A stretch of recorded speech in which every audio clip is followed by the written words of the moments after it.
আসসালামু আলাইকুম। এটা গাড়ি স্টার্ট হচ্ছে না।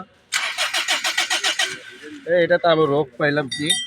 রোগ পাইলাম আপনার সেন্সারটা। এই সেন্সারটা খারাপ। এই সেন্সারটা এখন খুলবো আমরা। এই সেন্সারটা খুলে দেখবো সেন্সারের প্রবলেমটা কি।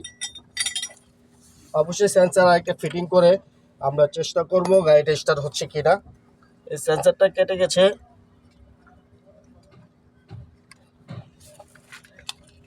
খুবই সহজ।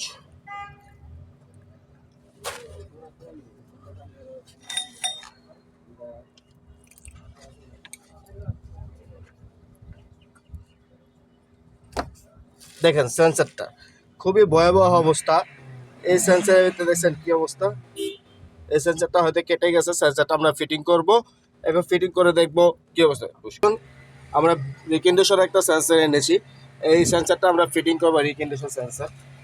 এটা হলো ক্রেন সেন্সার। এই ফিটিং করতেছি, ফিটিং করে দেখবো ইনশাল্লাহ এটা কি কেমন হইতেছে। এই দেখেন সেন্সারটা ফিটিং করতেছি, খুবই সহজ। ফিটিং করার পর অবশ্যই স্টার্ট হবে, আমরা ট্রাই করব।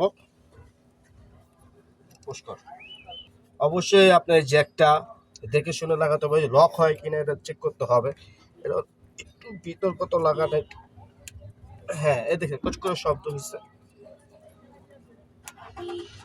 পুষ্কর ফিটিং করার পর দেখবেন বের হয়ে যায় কিনা। এটা অবশ্যই এখন দেখে আমরা গাড়িটা স্টার্ট হয় কিনা। পুষ্কর কিনা